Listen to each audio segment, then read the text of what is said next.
El Colegio de México y el Seminario de Estudios Críticos en Geopolítica presentan Geopolítica y Sociedad con Gilberto Conde.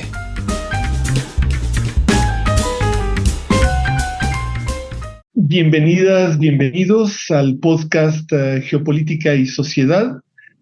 Soy Gilberto Conde, profesor investigador del Centro de Estudios de Asia y África del Colegio de México. En esta ocasión, en este primer episodio, hablaremos acerca de las extremas derechas en el mundo hoy, para lo que hemos invitado a Martín Mosquera, de la Universidad de Buenos Aires. Él es el editor principal de la edición en español de la revista Jacobin. Hola Martín, bienvenido. Hola Gilberto, muchas gracias por la invitación. No, al contrario, gracias a ti. Es un gusto y un honor tenerte con nosotros.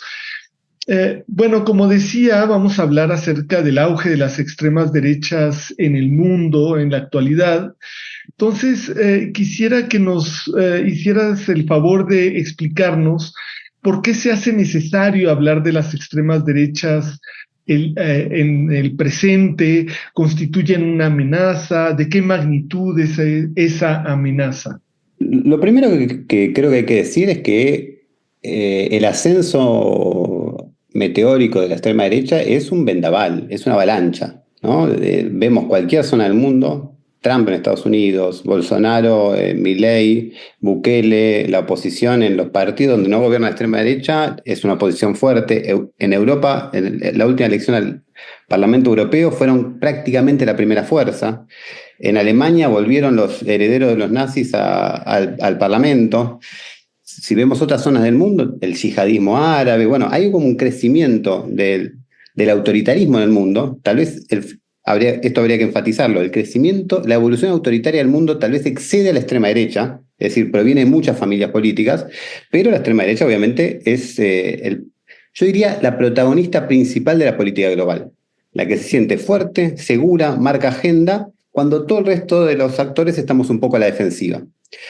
Entonces, lo primero que diría es, estamos frente a un fenómeno que no es una coyuntura electoral pasajera, no es algo acotado a una zona geográfica, como en algún momento se pensó con la Unión Europea. Parecía que era una especie de enfermedad menor de la Unión Europea vinculada a los vestigios del fascismo o a la cuestión migratoria.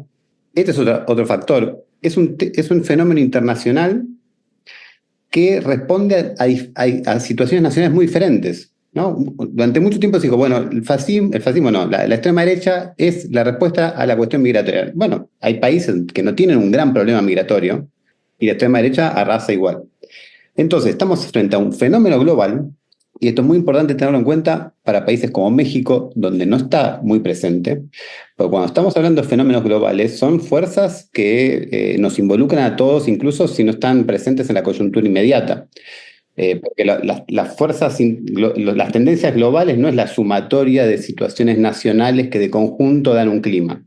Tienen que ver con fenómenos de magnitud que afectan a la etapa del capitalismo, por ejemplo. Y ahora voy a ir sobre este punto. Me preguntabas, ¿cuál es la amenaza? Bueno, yo creo que acá hay que hacer una segunda aclaración. Hubo, creo yo, durante un cierto momento, una cierta trivialización de qué representaba la extrema derecha. Voy a poner algunos ejemplos. Gana Trump en 2016. Hubo un pánico. Y después dio la sensación de que no pasó gran cosa, que el sistema político norteamericano, la política económica norteamericana pasó más o menos indemne. Gana Bolsonaro en 2018 en Brasil. Bueno, uno esperaba un retorno de un fascismo ultraagresivo y da una sensación, voy a agregar acá, superficial, de que, bueno, perdió las elecciones, no logró evitar una derrota electoral. Yo creo que eso, Meloni en Italia, lo mismo. El caso de Meloni tal vez sí es más, representa más una normalización de la extrema derecha hacia criterio de respetabilidad institucional y normalización como una derecha conservadora más convencional.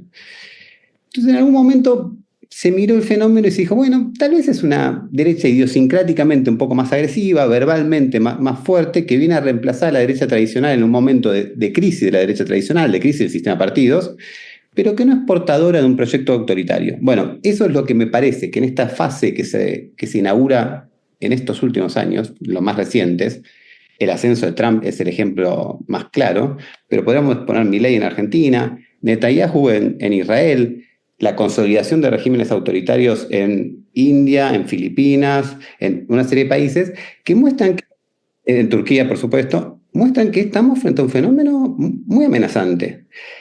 Todavía no cristalizado, Enzo Traverso en su trabajo suele enfatizar esto y me parece que es correcto. Lo que llamamos extrema derecha es un espectro de fuerzas en movimiento no estable. Todavía no la tenemos cristalizado, no sabemos qué tipo de perfil definitivo tiene. No tenemos obviamente el beneficio de la mirada histórica, ¿no? Si estuviéramos viendo esto como historiador del año 2100, veríamos, bueno, esto evolucionó en una dirección, no lo sabemos. Pero yo creo que dentro de esas variantes están componentes autoritarios que no necesariamente adquieren la forma del fascismo clásico. Así que yo, para recapitular esta primera pregunta, creo que estamos frente a un fenómeno global. La fuerza más relevante de la política global expresa, y esto podemos ahora retomarlo, tendencias de fondo de la etapa del capitalismo, y está planteado como una amenaza autoritaria real. No me parece que haya que trivializar o normalizar su existencia como una variante un poquito más dura de la derecha conservadora convencional. Claro, sí, me parece muy importante esto que estás diciendo. Creo que efectivamente hay un salto cualitativo entre la derecha tradicional y las extremas derechas. Para Modi en India, por ejemplo, es clarísimo, ¿no? Hay un componente chauvinista, de racismo prácticamente hacia los musulmanes en la India, incluso en Turquía, en muchos de estos casos que has mencionado me parece clarísimo. Ahora, yo quisiera comentarte para yendo a la siguiente pregunta. Hace un siglo en Europa vimos el auge de movimientos de extrema derecha que conocemos como fascistas, en diferentes variantes, pero la idea que teníamos muchos hace unas décadas, cuando pensábamos en las ultraderechas de la primera mitad del siglo XX, era que surgían ante la incapacidad de la derecha tradicional, o dos incapacidades simultáneas. Por un lado, la incapacidad de la derecha tradicional para ofrecer una alternativa satisfactoria a sus pueblos, particularmente en Europa, mientras que la izquierda resultaba incapaz para cambiar el mundo y ofrecer un modelo alternativo. Entonces, teniendo este referente, ¿qué sucede ahora? Las ultraderechas de hoy, ¿podemos decir que responden a una situación similar? ¿O es una situación totalmente distinta? ¿Por qué surgen actualmente? Trump, por ejemplo, se la pasa hablando de la izquierda radical, de los maníacos marxistas que están cambiando el sistema educativo, pero pareciera un poco un argumento sacado de la manga que no tiene mucho que ver con la realidad, ¿o sí? ¿Cómo ves tú todo esto? Bueno, yo creo que la analogía con los años 30 es a veces útil y a veces un obstáculo. En general es lo que pasa con las analogías históricas. Sirven para pensar, para anticipar fenómenos, pero tienden a enfatizar más las similitudes y a ocultar un poco las diferencias. Entonces, vamos a repasar. Efectivamente, en los años 30 hubo una crisis global del capitalismo, una crisis económica, una crisis social, una crisis política, donde el centro liberal entró en el orden político heredado por los partidos tradicionales de aquella época, llamémosle el liberalismo clásico, entró en crisis y se dio una gran polarización, donde apareció una alternativa a la derecha en los fascismos de los años 20 y 30, y había una alternativa a la izquierda, y esto es una primera diferencia, que tiene que ver con el impacto de la Revolución Rusa en Europa y en el mundo, ¿no? Entonces, los consejos de Turín en los años 20 en Italia, la Revolución Alemana del 18 y el 19 en Alemania, etcétera, etcétera. De ahí surge una idea que yo creo que es reduccionista. En cierta medida estamos revisando la teoría del fascismo a partir de la reemergencia de la extrema derecha en el mundo, que es que el fascismo era el instrumento de las clases dominantes contra la revolución, ¿no? Que en un momento de debilidad, o al menos de amenaza del capitalismo, aparecía para las clases dominantes, sobre todo en ese momento se decía para el capitalismo monopolista, como el instrumento para aplastar la revolución. Yo creo, hay varias cosas para decir al respecto. Hay algunas que tienen que ver con el debate más académico, que no me voy a meter demasiado. Yo creo que esta idea instrumental es una idea equivocada. El fascismo tiene muchos componentes, un fenómeno políticamente muy autónomo. Es decir, no es la primera idea que se le viene a la burguesía a la cabeza, es más bien la última, vamos a decirlo así. La burguesía siempre prefiere un régimen pluralista, no depender de un caudillo un poco loco, que concentra el poder en una figura personal. Prefiere un régimen pluralista, parlamentario o no, donde influir, y eso se adecua mejor a la dominación económica de la burguesía. Lo que dicen los estudios de los últimos años es que la idea de que hubo un gran apoyo empresarial al fascismo en los años 20 y 30 es una idea bastante exagerada, ¿no? Fue más bien un apoyo de último momento, ¿no? Bueno, este es el primer aspecto. Ahora, ¿qué está pasando hoy? ¿Por qué surge hoy la extrema derecha? Quiero remarcar una primera diferencia antes de... hoy no tenemos un clima de polarización como el que teníamos en los años 20. Es decir, se habla en términos periodísticos o se puede hablar de polarización en el sentido de sociedades fracturadas, pero no están fracturadas en polos iguales. Es decir, hay un polo que se radicaliza, ¿no? Hay una radicalización a la derecha, una radicalización autoritaria de sectores importantes de la sociedad, sectores medios, y hay que decirlo, sectores de la clase trabajadora, sectores populares. Es decir, el reclamo de orden empieza a ser como lo que cimenta un bloque histórico que puede unir sectores populares, una coalición de sectores populares y sectores medios en una clave autoritaria. Pero no hay una radicalización a la izquierda, como sí hubo en los años 20 y los 30. Más bien, por el contrario, en el campo del opositor a la extrema derecha, lo que prevalece es una actitud más minimalista, más posibilista, más defensiva, ¿no? No son dos contendientes que se radicalizan. Los años 30 en Alemania, crecen los nazis, crecen los comunistas, y una pluma podría ser el fiel de la balanza entre revolución y contrarrevolución. No, eso no pasa en ningún lugar del mundo, lamentablemente. Entonces, ¿por qué surge la extrema derecha en este contexto? Yo voy a dar dos razones, dos hipótesis.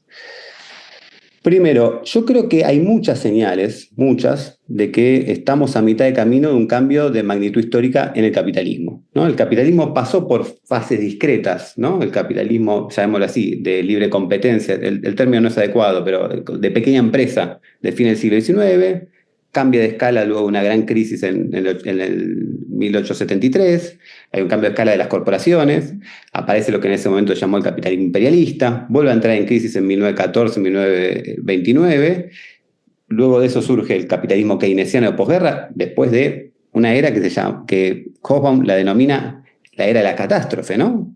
Primera Guerra Mundial, ascenso del fascismo, crisis del 29, holocausto, ascenso del estalinismo, Segunda Guerra Mundial. Pequeña periodo convulso, pequeño interregno hubo.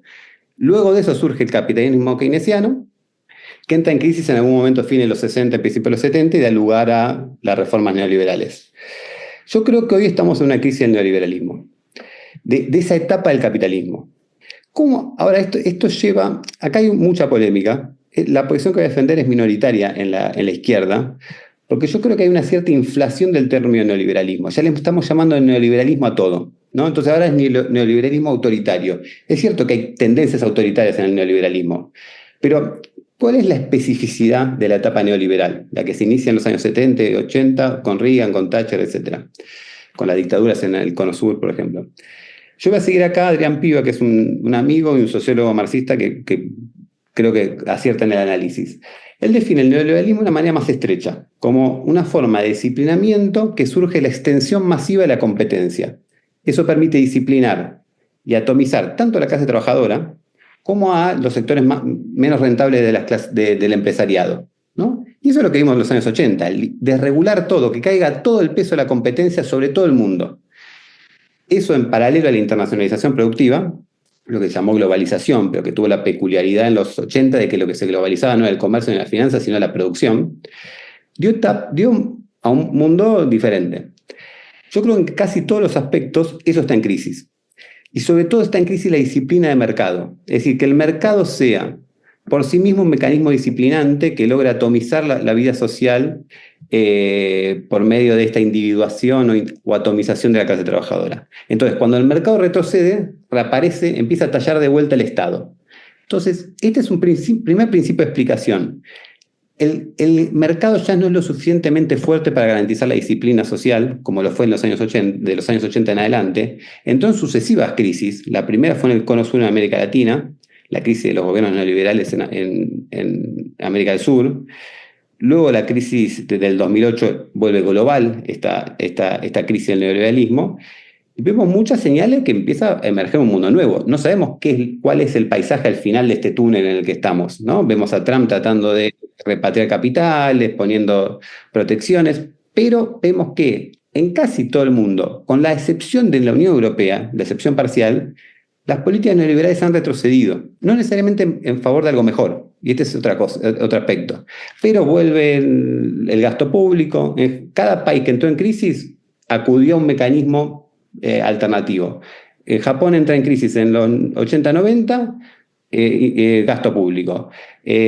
Rusia entra en crisis a fines de los 90, con la etapa Yeltsin, se terminó el neoliberalismo. Hoy se habla de capitalismo político en Rusia. El ciclo progresista latinoamericano. Trump en Estados Unidos, incluso Biden, ¿no? Los dos son una variante, son variantes diferentes de dar una respuesta a la crisis del neoliberalismo. Bueno, creo que este es el contexto general. La crisis del 2008 está marcando una crisis del mercado como mecanismo disciplinante. Entonces se necesita de vuelta un Estado fuerte. Ahora, yo acá quiero incorporar dos elementos más. ¿Por qué esta crisis no la capitaliza la izquierda? Es decir, hay una crisis en el neoliberalismo y que es la derecha, y no la izquierda. Bueno, acá hay dos elementos a tener en cuenta, uno de corto y otro de largo plazo, muy similares. Primero, fue la izquierda la primera depositaria del malestar social. Esto ahora hay que recordarlo. La crisis del neoliberalismo en América del Sur, surgen rebeliones y los gobiernos progresistas de América del Sur, que luego se fueron extendiendo. En Europa surge en 2011, sobre todo, las huelgas en Grecia, del cual surge Syriza, los indignados en España, del cual surge Podemos, las movilizaciones en Inglaterra, del cual surge Corbyn, el Occupy Wall Street en Estados Unidos, del cual surge Bernie Sanders. Es decir, tenías movimientos sociales y alternativa política. Hay que hablar de la primavera árabe también, ¿no? 2011, una esperanza democrática en el mundo árabe. ¿Y qué pasó con todo esto? Todo terminó mal. Entonces hay una gran experiencia fallida de un ciclo, yo lo diría de esta manera, en términos macrohistóricos, todavía vivimos la etapa abierta por la derrota del siglo XX, por la derrota del ascenso obrero de los años 60 y 70 y la desarticulación del campo socialista en el 89-91. Eso privó a las masas populares de la idea de que había una alternativa social al capitalismo. Eso no sucedía del año 1848, digamos. En 1848 empieza el socialismo a despegar como una alternativa de masas, primero en Europa y después en el mundo. Con la Revolución Rusa se expande más y luego la Revolución del siglo XX. Hay un cierto cierre del ciclo de las revoluciones, ¿no? Entonces, tanto en el corto plazo como en el largo plazo, la izquierda viene acumulando derrotas. Yo creo que esto también explica que haya cambiado la dirección de quién capitaliza el malestar. Y para mí hay un año simbólicamente clave. Si vemos que en, no sé, fines de los 90, principios del 2000, hay un ascenso tanto en Europa como en América Latina e incluso en Estados Unidos, con las movilizaciones antiglobalización, etcétera, de la izquierda a los movimientos sociales. En 2011, en Europa, en el mundo árabe. 2019 ya hay un nuevo ciclo de revueltas. Pero creo que hay un momento donde empieza a cambiar la dirección. Y simbólicamente es difícil fechar un proceso, pero creo que en 2015-2016, con la capitulación de Syriza en Europa, que fue una experiencia devastadora para la izquierda europea en una generación, digamos, no sé cuánto tiempo vamos a tardar en recuperarnos de eso, y el Brexit en Inglaterra empieza a cambiar la dirección del malestar. Eso va a ser coronado con la elección de Trump y la oleada ultraderechista que le siguió, que tiene altos y bajos, y hoy estamos en una nueva fase de aceleración. Entonces, para pasar en limpio, creo que estamos en un momento de mutación del capitalismo donde el Estado vuelve a tallar fuerte, talla en un sentido autoritario, y esto tiene que ver con la crisis global, pero también con que la izquierda ha fracasado en la posibilidad de una respuesta al malestar social. Entonces ahí aparece la extrema derecha como alternativa. Te voy a pedir ya de una vez de antemano para dentro de unos 5 o 6 meses que hablemos del neoliberalismo específicamente. Creo que es un tema súper importante y que vale muchísimo la pena reflexionar acerca de él con más detalle. Eh, bueno, mi siguiente pregunta ya un poco la has abordado, la voy a tener que reformular, ni modo, porque yo pensaba preguntarte, bueno, algo que me parecía, bueno, lo puedo acotar, no pasa nada. eh, Aunque haya llegado tarde el gran capital a apoyar el fascismo, terminó apoyando, ¿no? Y eso pareciera tener alguna similitud con lo que está ocurriendo actualmente, ¿no? Eh, Está Musk apoyando a movimientos ultraderechistas, en el caso de Trump es muy evidente, pero también en el caso de Alemania, su saludo nazi, etcétera. Y parece, al menos en el caso de Trump, quizá menos en Europa, pero en el caso de Trump, pues vemos a otros oligarcas de la tecnoburguesía más rica del mundo apoyándolo. Quizá hace unos meses no era tan evidente como cuando ganó la elección en noviembre pasado. Este, pero bueno, ¿se trata de un fenómeno superficial esto o estamos viendo una característica más de fondo? ¿Sería algo en común con lo del siglo pasado? Aunque ya esto medio lo has respondido, pero ¿cómo ves esta parte? Me parece pertinente igualmente la pregunta, porque detecta o hace mención a uno de los cambios más recientes en la extrema derecha, que es que ganó una nueva legitimidad en las clases dominantes. Pensemos, para simplificar, primer gobierno Trump y segundo gobierno Trump. Pero esto se puede hacer extensivo a la extrema derecha en Europa, en América Latina. Trump llega como un outsider, como alguien que no tiene el apoyo, ganó digamos, con su propia fuerza, la interna del Partido Republicano. Nadie pensaba que iba a ganar la elección, y si analizamos su primer competencia electoral con Hillary Clinton, todos pensamos que ganaba Hillary Clinton, y con Clinton condensaba y agrupaba todo el apoyo empresarial, ¿no? Fue una figura muy exterior. Lo que está pasando ahora es que cambió muchísimo esa situación. En primer lugar, por el apoyo de la clase dominante, que tiene como mascarón de proa, como figura más visible, estos jerarcas tecnológicos, más como bandera de esto, pero no solo. Hay un sector de la clase dominante que empieza a decir y apoyar un proyecto de este tipo, que hasta ahora le parecía una aventura arriesgada, ¿no? En Argentina pasó algo similar. Permiten la digresión. Milei no llega con mucho apoyo a la clase dominante. La clase dominante prefería la derecha tradicional, e incluso un sector prefería los sectores moderados del peronismo. Le parecía que lo de Milei era una aventura, que iba a terminar mal. Hoy Milei tiene todo el apoyo empresario, ¿no? Porque ha demostrado tener capacidad de disciplinar el movimiento social y hacer aplicar un ajuste. Hoy Milei tiene un apoyo internacional impresionante. The Economist saca tapas diciendo que hay que apoyar a este hombre del sur de América Latina. Bueno, vuelvo a Trump. Trump tiene más apoyo de la clase dominante, cuando no tenía casi ninguno. Trump tiene apoyo de la Corte Suprema de Justicia, porque puso a varios jueces durante su primer mandato. Trump tiene un control absoluto del Partido Republicano. Recordemos que en el primer mandato Trump tenía obstáculos con su propio partido, ¿no? Después, además, con los check and balance del sistema político americano, pero en principio con su propio partido. Y la situación global es de mucha más fuerza de la extrema derecha, ¿no? Está más segura, está más arriesgada, está más audaz. Entonces, tanto a nivel del empresariado y la clase dominante, como a nivel de las élites, de las élites en un sentido más global, incluyendo las élites políticas, creo que hay un dislocamiento que indica que también da una fuerza adicional a la extrema derecha, que expresa esto, que hoy, a diferencia de hace 10 años, cuando fue la primera experiencia de Trump, la extrema derecha tiene una fuerza y un apoyo y una legitimidad mucho mayor en la clase dominante. Esto también se ve en Europa. Empecemos a mirar cómo se ubica la burguesía francesa respecto a Marine Le Pen. Sobre todo si hay una segunda vuelta entre Marine Le Pen y Jean-Luc Mélenchon en la próxima elección presidencial, ¿no? Es como si la burguesía prefiere a Macron, ¿no? El liberalismo ese tradicional. Pero si eso se hunde, como se decía en los 30, Hitler antes del Frente Popular. Y esa es la situación a la que nos acercamos. Eso me parece que le da una fuerza adicional a la extrema derecha y explica parte de su fortaleza actual. Hay otro tema que está relacionado también con un poco menos, pero también está relacionado con los ejemplos históricos, pero es muy de ahora, creo yo.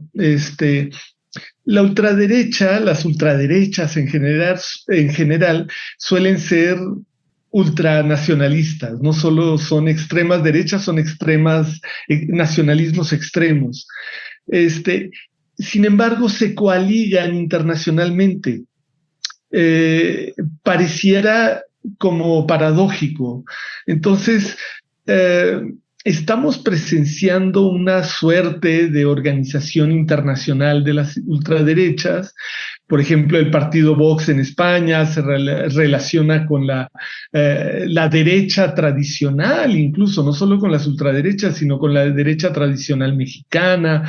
Bolsonaro, Milei, Bukele se someten alegremente a Trump, a pesar de que Trump luego también les impone aranceles a ellos. Elon Musk y el vicepresidente J.D. Vance apoyan a la ultraderecha alemana. Steve Bannon se reúne con las diferentes corrientes de la ultraderecha europea. ¿No es contradictorio todo esto? ¿A qué responde y podrá llevar a fricciones entre ellos? ¿O algunas figuras dominantes van a disciplinar a las diferentes ultraderechas y a someter sus nacionalismos al predominante? ¿Cómo ves tú esto? Es difícil hacer una previsión al respecto. Primero, yo no creo que sea muy contradictorio. En los años 30 vimos la Segunda Guerra Mundial, fue la internacional fascista contra los aliados, digamos. Eso no creo que vaya a depender de factores ideológicos, en el sentido de donde hay un gobierno de extrema derecha va a haber siempre un amigo en otro país de extrema derecha. Va a depender de factores geopolíticos. Y ahí está el otro elemento clave. Si hay otra razón que expone de manera muy nítida que estamos ante un cambio de época, es la disputa geopolítica entre Estados Unidos y China, ¿no? De hecho, antes hablábamos de las fases discretas del capitalismo, ¿no? El capitalismo de libre empresa, capitalismo monopolista, llamémoslo así, capitalismo keynesiano, neoliberalismo. En las últimas 3 fases hubo un solo imperialismo dominante. O sea, desde fines del siglo XIX y consolidado sobre todo después de la segunda posguerra, Estados Unidos dominó.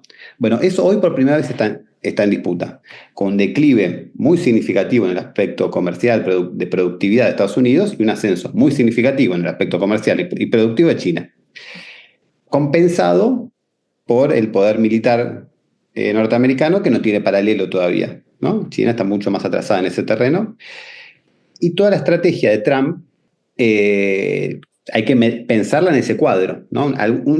Una estrategia exitosa no lo sabemos, por ahora parece muy errática, ¿no? Para tratar de repatriar capitales, de generar negociaciones, digamos, romper los lazos de la globalización y discutirlos todos de vuelta a favor de Estados Unidos, ¿no? Mejor dicho, mejorando los términos en los cuales Estados Unidos entró en esos acuerdos. Posiblemente haya un cambio. Trump tiene una tendencia a pensar el mundo como áreas de influencia, ¿no? Entonces, es decir, Estados Unidos siempre tuvo la contradicción de ser un Estado como cualquier otro, es decir, un Estado que depende de su política doméstica, y ser una especie de Estado global. Es decir, no hay un Estado mundial. Pero ¿quién hacía las veces del gendarme global del capitalismo? Estados Unidos. Entonces tenía la OTAN, tenía el Fondo Monetario, y costaba mucho dinero. Trump dice, entre todos los problemas que tenemos, eso vamos a dejar de hacernos cargo. Entonces, si hay una guerra en Europa, que se pongan los europeos a rearmarse. Y está teniendo éxito, porque ahora vemos el neobelicismo y el rearme europeo y el aumento de los presupuestos en los países europeos. Y él tiene un esquema más bien de áreas de influencia, por eso plantea lo de Groenlandia, ¿no? Lo de Canadá. No sabemos cuánto de delirio tiene, ¿no? Canadá, Estado 51, bueno, parece fantasía, pero muestra un enfoque. Lo del canal de Panamá, no Canadá, del canal de Panamá. Bueno, yo creo que ahí ese es el elemento que hay que incorporar al cuadro, que hay una disputa geopolítica y Trump se está dando una estrategia. Y si Trump tiene una estrategia agresiva en lo comercial, con la amenaza siempre presente, la cuestión militar, por parte de Estados Unidos. China, por otro lado, tiene una estrategia ofensiva en lo comercial, no defensiva. Es decir, China quiere libre comercio, porque sabe que gana en productividad. Digamos, si no hay barreras arancelarias, ¿quién es más productivo? ¿China o Estados Unidos? Bueno, viene ganando China. Por eso se da esa situación. Había un meme que circulaba, ¿no? De Trump impulsando el proteccionismo y China le devuelve con un discurso de Reagan. Una cosa de loco. El Partido Comunista Chino, bueno, en ese mundo estamos. Una estrategia entonces china ofensiva en el aspecto comercial y defensiva en el aspecto militar, ¿no? China no tiene bases militares por todos lados. No es que no los vaya a tener, no tengo la teoría del imperialismo bueno, pero si miramos la situación actual, son dos estrategias diferentes. Ahora, eso puede generar grietas. No creo que una cuestión de tipo ideológico genere grietas. Eso sí puede generar grietas. Las está generando entre Europa y Estados Unidos. El área del mundo perjudicada por este cambio de estrategia norteamericano es Europa, ¿no? Que no sabe bien cómo colocarse. Porque este es otro elemento de crisis global. Cuando el mundo funciona más o menos normal, hay una coordinación de facto de los estados, ¿no? Bretton Woods a la salida de la Segunda Guerra Mundial. El consenso de Washington a los años 90. Lo que Panic llamaba imperio informal, ¿no? Hay una cierta jerarquía imperialista, tenían a Estados Unidos en su centro, Europa y Australia y Japón como aliados de un sistema imperial que funcionaba. Cuando hay crisis de esta magnitud, eso se desarma y empieza la desarticulación de la acción de los estados. Ya lo vimos esto en el 2008, cada estado saliendo a salvar a sus propios bancos, lo vimos en la pandemia y lo vemos cada vez más profundizado, ¿no? Con estas estrategias de competencia comercial. Yo creo que eso puede ser el factor de división y lo que hay que mirar muy claramente es el vínculo entre Estados Unidos y Europa, donde empieza a verse elementos, por ejemplo, las gestiones que está haciendo el gobierno español, de acercamiento de Europa a China. Esto sería un cambio de escala histórica. Vamos a ver qué pasa con eso. Pero estamos en un mundo que si no fuera peligroso sería interesante. Para un observador exterior... Exacto. Demasiado, desgraciadamente.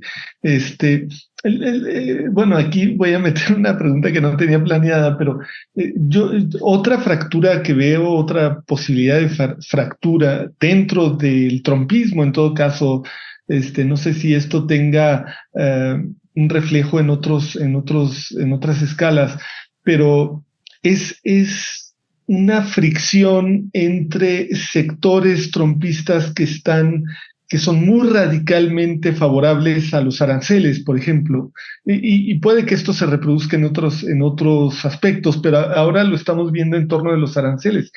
Y sectores del gran capital, como, bueno, representado nuevamente por Musk, que están viéndose afectados por la guerra arancelaria como se está dando. Entonces, ¿cómo ves? ¿Crees que este tipo de fricciones podrían llevar a otro tipo de crisis internas dentro de este bando? Yo creo que sí, que es probable. Igualmente hay un dicho francés que dice, los pronósticos son muy difíciles, sobre todo si refieren al futuro. Es muy difícil. En una situación así, ¿qué va a pasar? Y no sé. Pero señalas un problema real. Quiere decir que la clase dominante, la burguesía norteamericana, no está toda ni mayoritariamente a favor de los aranceles. Hay un sector que está siendo muy perjudicado, sobre todo el sector más competitivo. ¿Qué representa más? O las gigantes tecnológicas. El sector de la economía norteamericana que no necesita Estado, que no necesita aranceles. Ellos compiten bien. Compiten bien también en un contexto de internacionalización productiva, donde tienen su propia cadena productiva internacionalizada, lo que pasa con Apple o con casi todas las tecnológicas. Trump tuvo que retroceder. Tienen sus fábricas en China. Si le suben los aranceles a Apple, Apple va a preferir pagar los aranceles antes que volver a Estados Unidos y pagar salarios estadounidenses, ¿no? Ahí hay un punto que yo no tengo una respuesta, y es que, ¿qué pretende realmente Trump con los aranceles? ¿No? Uno puede decir, combate con China, está bien, pero ¿cuál es su estrategia? Y es difícil responder. Porque si Trump lo que pretende es repatriar capitales y decir, volver a una etapa de capitalismo nacional centrada, donde los capitales que se internacionalizaron van a volver, eso es una utopía irrealizable. Es más probable la revolución proletaria que eso. Porque esas son etapas del capitalismo que, a ver, son cambios en el capitalismo que no son reversibles, porque, a ver, o son parcialmente reversibles. Por ejemplo, en la cuestión de seguridad sí puede haber reshoring, porque claro, nadie quiere tener las cuestiones de seguridad internacionalizadas en cadena de valor que incluyan algún enemigo en el camino. Entonces ahí sí puede haber, pero justamente puede ser algo de seguridad, digamos. Entonces hay los chips y todas esas cuestiones.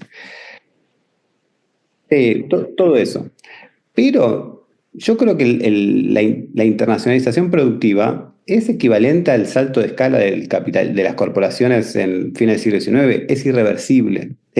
Al menos globalmente, ¿no? Eso no es reversible, ¿no? Uno no se imagina que inversiones que duraron 30, 40 años, ahora por una serie de aranceles que trata de poner Trump, vayan a volver a Estados Unidos, ¿no?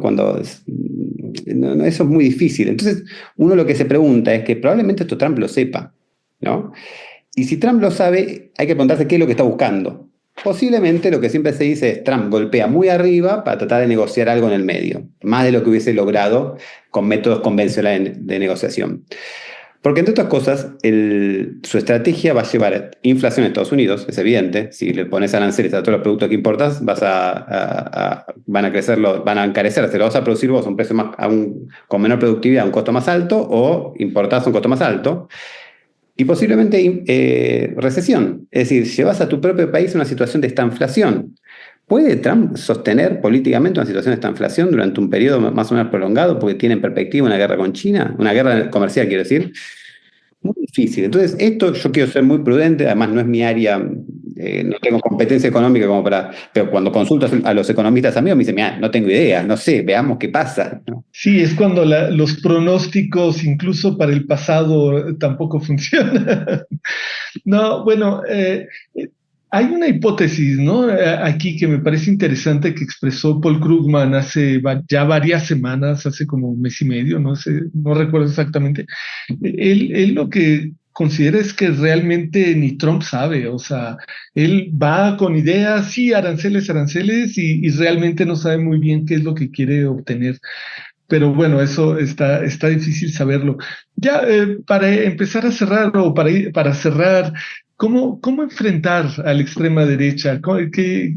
¿Hay alguna pista que podamos eh, percibir en esto? Bueno, nadie descubrió el código secreto, ¿no? La extrema derecha está avanzando, en el contexto en el que estamos, se intentan muchas cosas y nadie es que puede decir, vengo acá con la fórmula. Entonces voy a decir cosas parciales y voy a plantear problemas. Primera cuestión, tomar conciencia de la dimensión de la amenaza.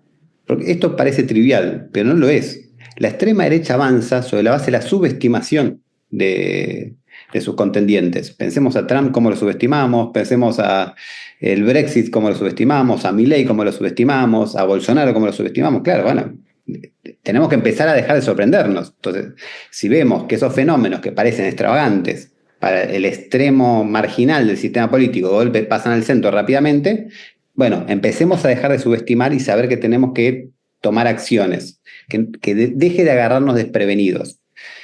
Primer aspecto, elemental, pero importante. Segundo, hay que construir marcos unitarios defensivos. Estamos en un momento, yo creo, esto lo decía al principio, para mí esta es una delimitación política importante, no estamos en un momento de polarización, es decir, donde crece la extrema derecha y crece una alternativa revolucionaria o radical, sino que estamos en un momento donde crece una alternativa, una radicalización a la derecha, y en el otro lado hay una actitud más defensiva. No es que no tenemos con qué, pero no hay una radicalización a la izquierda. Eso cambia bastante la situación respecto a los años 20, ¿no? En los años 20 surge la idea del Frente Único Obrero, ¿no? Estoy pensando en la izquierda socialista, marxista, ¿no? Y yo creo que eso tiene una parcial vigencia, en el sentido de unificar toda la fuerza de la clase trabajadora para ponerle un freno a la extrema derecha. Ahora, el mundo de esa época es muy distinto al mundo actual. El mundo de esa época tenía partidos obreros de masas, partidos obreros reformistas de masas, pero también partidos revolucionarios de masas. No tan grande como los reformistas, pero el KPD alemán, el Partido Comunista Alemán, tenía 500.000 de afiliados. La socialdemocracia, 1 millón. Bueno, tenía 2 actores que dominaban el mundo del trabajo. Su propia unidad era suficiente para detener el fascismo. Posiblemente, ¿no? Ese es todo el debate y por eso la tragedia de la política del estalinismo respecto a la socialdemocracia y también la tragedia de la política de la socialdemocracia que fue muy malmenorista, ¿no? Tampoco buscó, bueno, ahí podríamos volver sobre los años 20 y 30 en Europa, pero hoy hay un dilema de difícil solución, que es el siguiente. Todos vemos, y el caso de Biden y Trump lo muestra, que entre llamémoslo como Tariq Ali lo designa, entre el extremo centro y la extrema derecha hay una relación de causa y agente. Es decir, la extrema derecha es un poco el efecto de una política de deterioro neoliberal que vacía a la democracia, la vuelve un cascarón vacío, y el envoltorio de una política de agresión que va generando desafección política en la clase trabajadora y un malestar que va fluyendo hacia salidas autoritarias. Entonces, una subordinación política al liberalismo clásico sería un error. Sin embargo, y acá voy a poner un pero más polémico, en pocos países es difícil, o habría que evaluar en qué casos, un frente en el sentido único obrero en el sentido de los años 20 es suficiente para detener a la extrema derecha. Por ejemplo, el caso de Lula en Brasil. Uno puede decir, bueno, primero hay que ver si el PT sigue siendo un partido obrero, aunque sea reformista, ¿no? Pero supongamos que lo fuera. Bueno, pero esa coalición incluyó sectores de la derecha tradicional y ganó por 1% la segunda vuelta.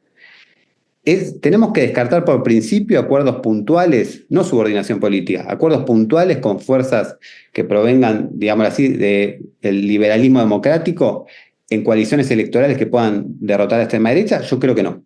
Entonces, pero eso nos coloca en un terreno muy complicado, porque sabemos que estamos incorporando un actor que cuando logra ejercer influencia en la política, recrea las condiciones para el crecimiento de la extrema derecha. Entonces estamos ahí atados en un precipicio. Entre Mélenchon en Francia pasó algo muy similar.